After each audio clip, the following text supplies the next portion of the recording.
Zesty. Hey, it's Betty. And by the end of this video, you'll be wanting to eat orange peels too, as we're making candied orange peels. Come on, let me show you how. So I've been saving these orange peels. Every time I eat an orange, I wash it first. I take the peel off, put it in this bag and put it in the refrigerator. So now it's been, since I've been planning on making them, I've been eating more oranges than usual. So it's only been a couple days and I got a bag of orange peels. This is maybe 5 or 6 oranges. And what we're gonna do is remove the white. All of this white part inside is called pith.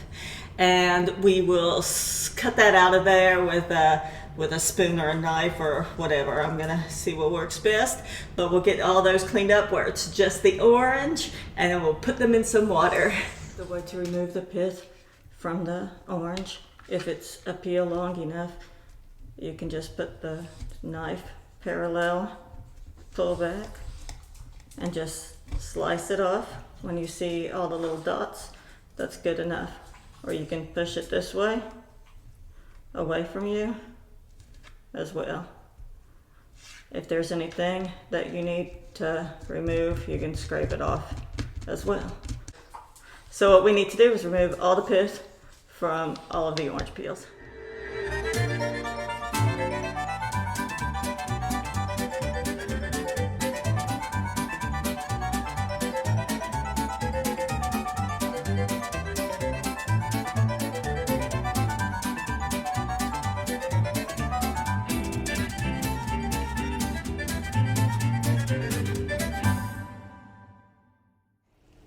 And now that I got all of the pith scraped off of all of the orange peels and cut into nice slices, we will put them in a pot of water and we'll boil that, and that'll help remove any bitterness there might be in the peels. Bring it to a boil, dump it out, bring it to another boil, dump it out, and then we'll add the water and sugar.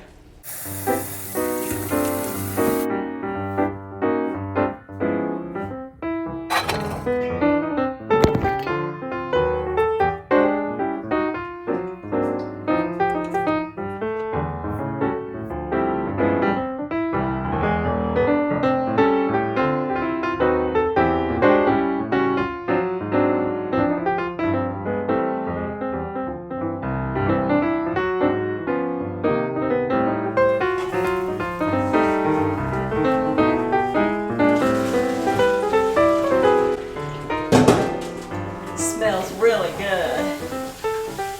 Like oranges. One more boil and ought to go good.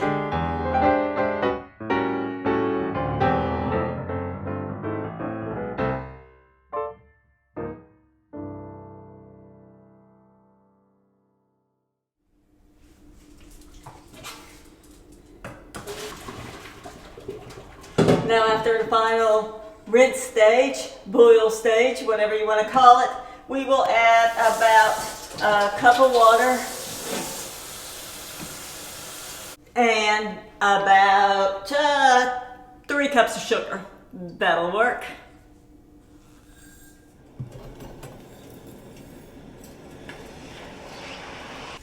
You want to avoid stirring as much as possible because it will cause crystallization. And we don't want it to burn either. So we're gonna have it at like a medium temperature, and this has got to cook for about 30-45 minutes. So you wanna watch it, don't let it overboil, but don't let it set stagnant either. So you gotta keep adjusting the temperature to make sure it's at a nice boil, but not boiling over, not burning, just cooking. And this is what it should look like when it's boiling, and it should boil like this for about 30 minutes. I have it on about medium temperature or so, and it looks like it's doing really well. And to test where it is in the cooking stage, I have a glass of ice water, and I'm going to drip a little bit of the syrup that's been boiling into the water, and we'll see how it reacts, and that'll tell us what level the sugar is cooking at.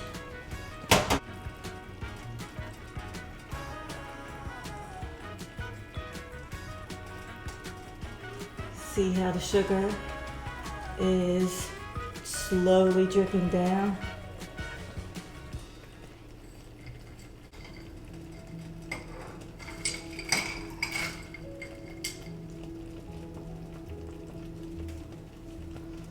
It's just barely sticking together. That's about at the softball stage, it's called. There's a softball, hardball, and then hard crack stage. And what we're looking for is really close to hard crack stage. We want there to be threads that get hard when they go into the water. You can pull them out and it's like a little spike when it gets there. I'll show you. I think we're there. You can see that there's almost like a glossy appearance to this syrup. And I'm gonna take a little bit and drip it in this glass, see if it makes threads.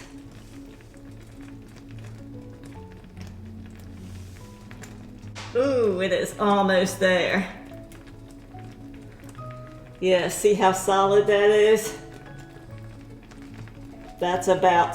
That's pretty close to what we need. We want it to be a little bit more solid than that. Hard crack stage it's called. And it's where you drop it in and it'll make hard threads. So you can pull them out and they're kind of like little spikes. And that's what we're looking for. You gotta be careful because you don't want to overcook it. Once it gets to that hard crack stage, it's gonna burn after that really quickly. So I'm gonna keep testing this and make sure that I get it exactly right.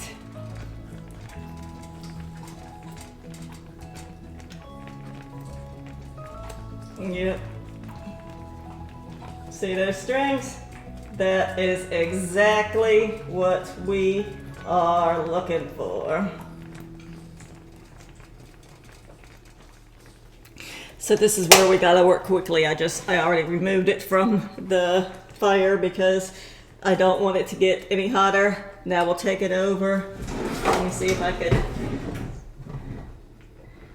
get some trivet to sit this on so we don't burn a hole in the counter. And we will remove the orange peels from this hot molten lava liquid and coat it in sugar.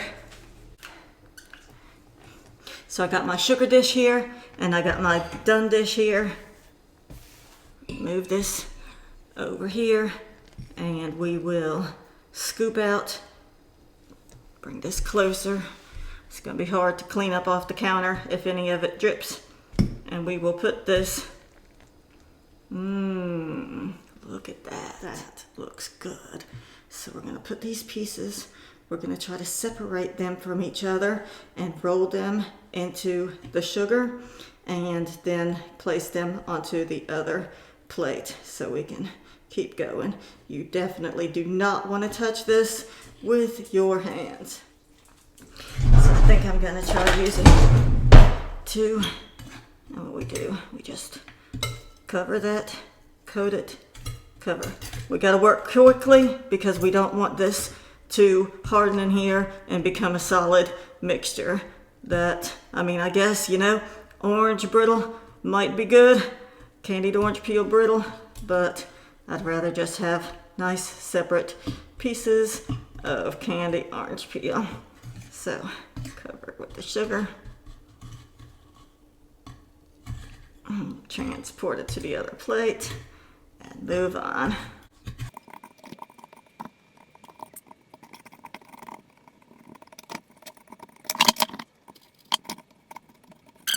Me and my dad used to make these when I was a kid, and it was fun, and most other kids in my class never even heard of candied orange peels, and so I considered myself really lucky to have grown up with someone that liked to cook things like this.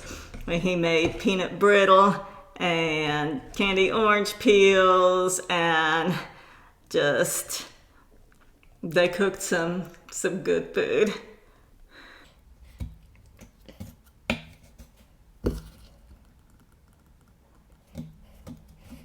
And I learned a lot from them.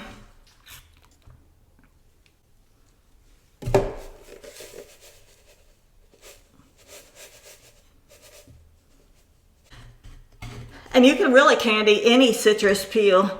I was thinking about that, like you can imagine if you made a key lime pie and then got some little key lime peels and made some candied key lime peels and put them as a little garnish on top of the key lime pie.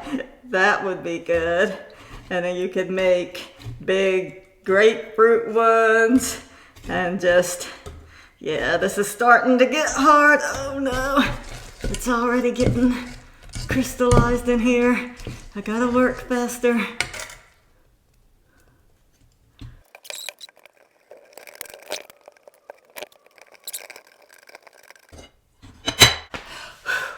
And I am done, and that looks so good.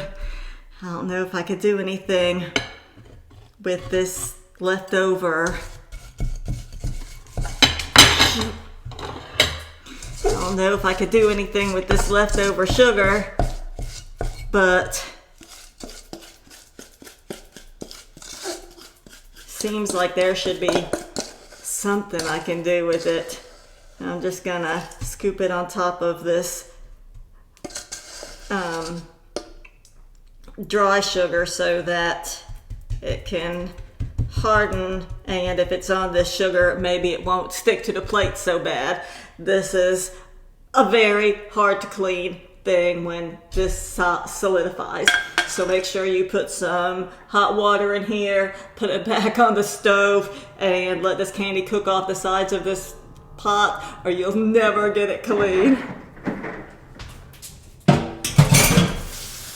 I can't say never. Of course you'll get it clean. It's just, takes away from the funness of making candy if you have to fight at washing a dish. But yeah, it should be cool enough now. Let's try a piece.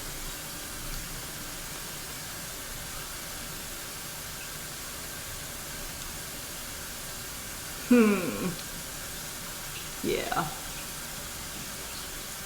It is sticky. I need to let it sit a little bit longer. Don't want to pull my teeth out. That's some good stuff. If you haven't ever tried it before, I recommend you do. And thanks for watching. Have a wonderful day and take care. Bye-bye.